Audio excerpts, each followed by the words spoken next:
I would like to call Rachel Levmore, who has been Toenet Rabbanit for many years, dealing with the issues, important contribution on the issues of prenuptial agreement, and many, many good things that she has done in the subject. So please, most welcome. Okay, Lafat. It is actually really a great honor to be asked to present here at this summit. I do view it as a summit in the full meaning of the word. Professor Weiler used a key word in his introduction that I don't know if you picked up on it, and the word was realistic. And Blue asked me to present being careful how I'm saying it, to present the, from experience, the side of the Batei Din, how they would react to cases of requests for annulment. So I'm going to be speaking from experience in the Batei Din Rabbanim, the Israeli rabbinical courts. However, this, I believe, touches upon the problem of Hafka'at Kiddushin, of annulment, in the entire world. It's to the heart of the halacha. It's not necessarily limited to the Batei Din itself, though the experience comes directly from the Batei Din Rabbanim. Okay, so when examining the possibility of annulment of Kiddushin in the case of the classic Agunah, or in the case of the modern-day Agunah, meaning a victim of get refusal, the approach of contemporary poskim can be discerned through careful analysis of three distinct cases that were brought before the rabbinical court in Jerusalem. I myself dealt with all these cases, so we can take out of the equation different modes of representation that may have influenced the outcome of the three different cases. So we're going to examine these three cases, and we're going to analyze the different results. The three cases are as follows. Case number one, a truly classic, bimlo muvan hamila, classic mekach ta'ut, in which I found that an unforgettable ruling was issued, but not that of annulment. Case number two, a classic get followed, this sounds strange, a classic get followed by a claim of mekach ta'ut. And case number three, a classic agunah with husband disappearance, in which the marriage was dissolved. Now, let's begin. In the classic mekach ta'ut case, this is a case that began in front of the Jerusalem rabbinical court in its Agunah panel, the Herkeva Agunot, the special court that was brought together for the purpose of dealing with the most difficult cases. It started in 1995, and it lasted until 2001. It initially appeared that the Dayanim responded in the best way possible. Within a couple of months, there was a ruling for a chiyuv get. They responded quickly and sternly, and they did everything they could possibly think of. The case was as follows. The husband was clearly not in his right mind, but he did know what a get was. He was incarcerated in jail on the criminal offense of sexual harassment of minors in the Jerusalem environs. The first time I walked into the Beit Din, the woman had been to the Beit Din beforehand without representation, and then she asked me to come with her. He was sitting at the table, just to give you an idea of the feel of the case. He was clearly a violent person. I placed myself between him and the woman. He stuck his two fingers in his ears, right, and was singing in Tehillim at the top of his voice in the Sfaradi nigun, as loudly as possible, that he clearly couldn't hear anybody else, and we couldn't hear each other, and the Dayanim were yelling at him, get your fingers out of your ears. A little bit of decorum here, a little bit of respect, but that didn't help. He just continued in his way and behaved similarly in all the sessions that we had. All right. within the first year even of representing this woman, I proceeded with a strategic plan.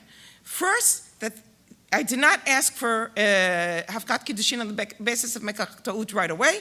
First, the Dayanim had to be convinced that this was indeed a mum gadol, and that they were going to do everything that they could to get this guy to give a get, and they would fail. And only after that did I understood that they would be willing to even entertain the plea of Mekach Ta'ut, and that's what happened. I can tell you, I did everything right. I really call it a classic case. The Beit Din gave a tzav Beit Mishpat, a court order, I had found the social worker that had dealt with this man in his youth, and we got the papers from the city social work, and it turned out that he was picked up and brought and hospitalized for his violent behavior.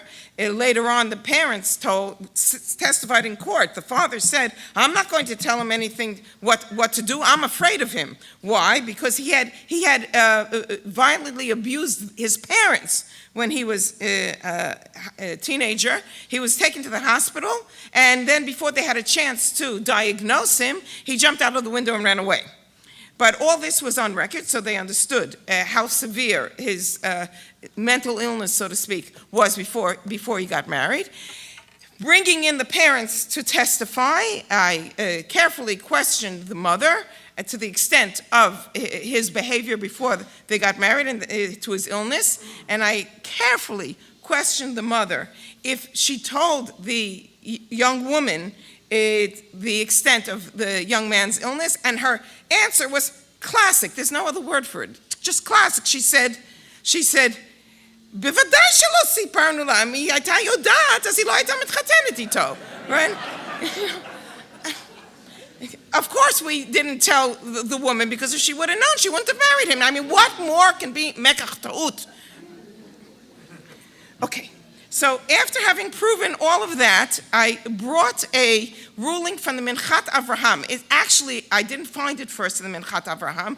This was one of these spooky stories that you can't explain how things happen in this business. And that is, I found a Psak Din in the Padarim, in the Piskei Din Rabbaniyim, from Tafshin Yud Zayin, 1957.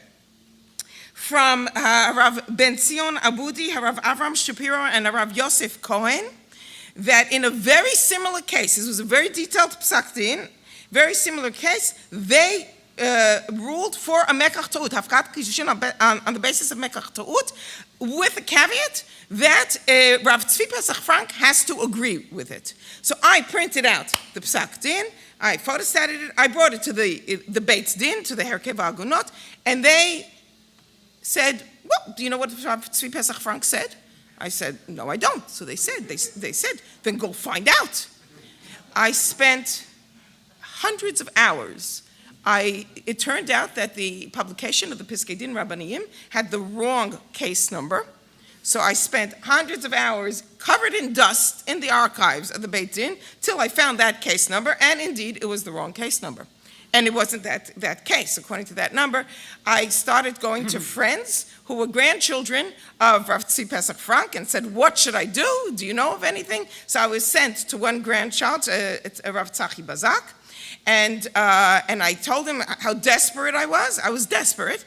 And he said, you know what? Rav Yosef Cohen is still alive. I'm going to go daven Arvit and talk very loudly because he doesn't hear very well.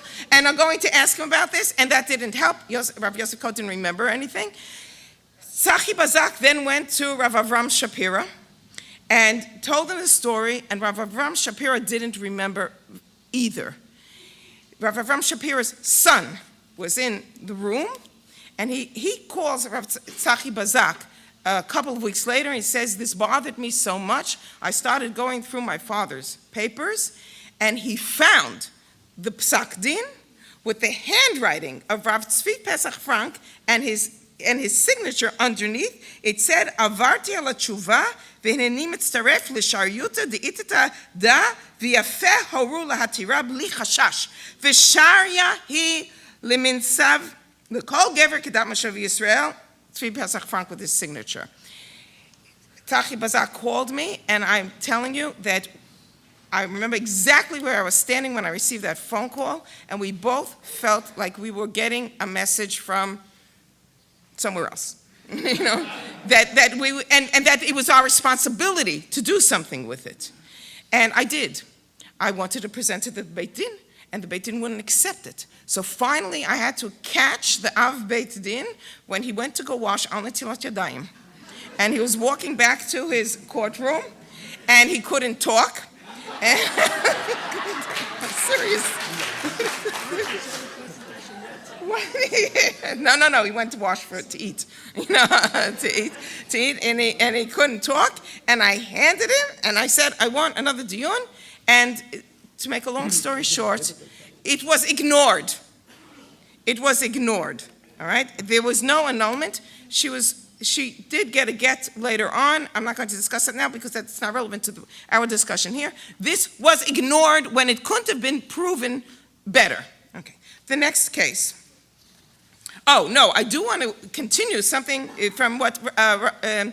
Avishalom Westrach said and also what Rav David Bigman just said, and continue and read you just one piece from the 1957 ruling, because it exactly takes what the two of you mentioned and in terms of the Umdan and the integrated approach, and it's as follows. In comparing a man who finds mumim in his wife as opposed to a woman finding mumim, a serious flaw in her husband, I'm not going to read the whole Hebrew now, I'm going to translate loosely. A man, when loch patlo, he's not that medakdek, he's not that a stickler for the rules. When he finds a mum with in his wife, that you can declare it a mekach ta'ut, because when at the point that he marries his wife, he knows that even if he finds a mum in her, he can get out of the marriage because he can give her a get. Not so the case with a woman. Listen to this halachic reasoning. It's upside down. A woman, if she knows that she finds a serious flaw in the husband later on, it says here, "Masha enken v'nimtza mum ba'ish shehatam hanidon hu gam al lahaba shetehek shurei mo la'olam u'bezeh pshita leman damar zeh diyesh hakpada gmura leisha b'mum zeh lo liot kshura elav lahaba," meaning she can't get a get at the drop of a hat, and therefore, if she finds a mum later on, there is cause for mekach ta'ut, because she wouldn't have married him had she known that this mum was going to appear, because she knew that she's betrothed or wedded to him la'ol me'ad, forever. So this is a basis that we can use to combine the two ideas here. Case number 2. Although the participants in this drama lived in Israel, I'm reading because it'll go faster, okay? A sympathetic Beit Din in the diaspora was willing to deal with the case of a woman who had been divorced in Israel and then remarried. After the wedding, it became apparent that the second husband was not capable of engaging in intimate relations. Although he had assured the woman that he was capable of such when she inquired due to his age prior to her agreeing to the marriage. So she had asked, and he said, I'm okay, and then it turned out he wasn't okay. They attempted unsuccessfully to find a medical solution for 9 months, and after that, the second husband gave her a get. He gave her a get. Then, so what's the problem? The question arose if she could go back to her first husband in Hamachzir et Grushato. They had common children, and she wanted to go back to her first husband. Her first husband wanted her back so that they could raise the children and be a family unit once again. But she had been married and divorced, so he can't be Machzir et Grushato.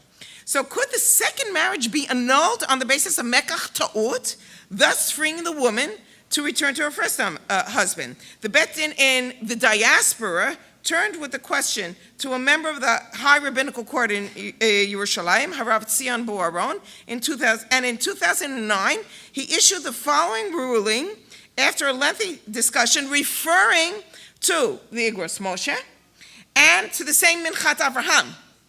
He referred to it, Rav Boaron, and he said at the end, "V'ho'il medubar be'isur machzir gushato, shehu pachot chamur לאין ארוך מאיסור אשת איש, שהקילו בו רבותינו. אשר על כן נראה לנו דעתי שהגברת הנ"ל מותרת לחזור לבעלה הראשון, she is permitted to go back to her first husband, and this, if others, Dayanim, agree with me.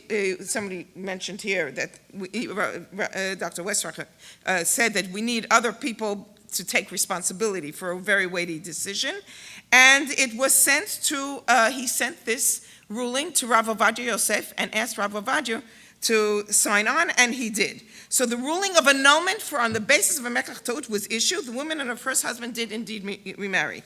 Okay, a classic aguna, one of husband disappearance. I'm not going to tell the whole story now. I'm just going to tell you that there was an annulment. I'm using the English word annulment intentionally because this was done on the basis of a technical flaw. It was a couple that married in the United States. He was Israeli, one of these bitchoni types, security guys, and the woman at the time was not religious, but she was close to a particular rabbi who married them, and he had asked her not to marry the man. He didn't trust the man. The rabbi didn't trust the man. It turned out that the husband did indeed abandon her and the child, 10 to 11 years. Nobody could find him, including the private investigators of the Directorate of the Israeli Rabbinical Courts who searched for him for 2 years all over the world. And what developed was that the Mesader Kiddushin, the rabbi that had married them, also visited us back from the grave, in that he helped this woman posthumously, in a sense, because it was the Eidim that were uncovered, that were the Eidim to the marriage, were brought to an American court here to testify about the marriage, and one Eid said, I went to Rabbi so-and-so and told him, Rabbi, you shouldn't be using me as an Eid, I'm not Shomer Shabbos. And the rabbi said, I know, and that's why I am using you, because I am afraid that he will abandon her in the future. And indeed, his foresight came to pass, and even though the rabbi had disappeared, proper edut was taken from this aide and the other people that knew him, that knew that he was a lawyer who kept his office open on Shabbat then and now, and as a result, the High Rabbinical Court that included Harav Avram Sheinfeld, Harav Eliyahu Abergil, and Harav Mordechai Toledano ruled for Bitul Kiddushin contingent on the agreement of Chief Rabbi Amar, and Chief Rabbi Amar also signed off on it. You can see it in your stick, all these signatures. Okay, so what conclusion do I come to after analyzing these three cases? It is indeed possible to present cases to the Beit Hadin Rabbani HaMamlachti, the state rabbinical court in Israel, in asking for the annulment of a marriage. However, you have to pay attention. However, a distinction must be drawn twice, at the outset of the petition, as well as in the very essence of the petition. When presenting the petition, there is a definitive difference between requesting an annulment based on mekach ta'ut or one based on a technicality invalidating the Kiddushin ceremony. The latter, in the case of a real husband disappearance and all else having failed, may bring about a ruling of an annulment, as we saw in case number 3. Furthermore, the essence, the defining factor of the petition for an annulment based on mekach ta'ut, now we're in the category of mekach ta'ut, it must be examined in order to understand when it will be successful and when it won't be successful. The determining factors can be divided into 2 categories. A, the situation of a classic get refusal, where the husband stands before us refusing to give a get, and the woman has a legal standing of eshet ish. That's one criteria. Or a different type of a criteria. The question which has arisen is not a question of being mater eshet ish, of freeing a married woman, a woman whose personal status is that of married, but rather the clarification and possible transgression of a lav, even if it's a doraita. But we would be transgressing, in double quotations, a lav by freeing this woman. In the latter category of the transgression of a lav, fall petitions for mekach ta'ud for the purposes of hamachzir et grushato, as we saw, or of a hatarat yivama, that a woman should not have to go through yibum, and free her from sikat yibum when the yabam is incapacitated or has disappeared, or even in the need for hatarat mamzer. In these type of cases, the Beit Din will most likely do its utmost to be forthcoming. The Beit Din sees a human tragedy before its eyes, which it can alleviate through the use of the tools at its disposal without incurring serious harm due to its actions if it is mistaken. And if you read, again, the wording of the Kal V'chomer in Rav Tzion Boron's ruling, you'll see that it comes through there as well. However, when a tragic case arises in the former category, that of an eshet ish suffering at the hands of a get refuser, the Beit Din will steer away from an annulment on the basis of mekach ta'ut. For if it was to rule mistakenly, the results would be disastrous, both on a global scale and in a particular case.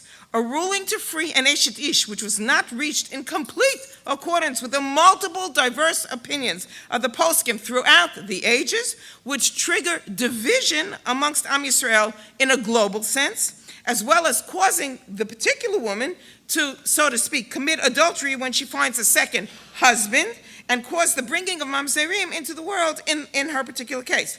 The Beit Din, infused with true yirat shamayim, wary of the all-knowing divine judgment, will err on the side of caution. The suffering of the eshet ish in this world will be considered less significant, not insignificant, but less significant when compared to the damage which could be inflicted transcendentally by freeing her in the eyes of heaven. Thus, the petition of an Agunah who is a victim of get refusal for annulment on the basis of mekach ta'ud will most likely not be granted in contemporary rabbinical courts. Thank you.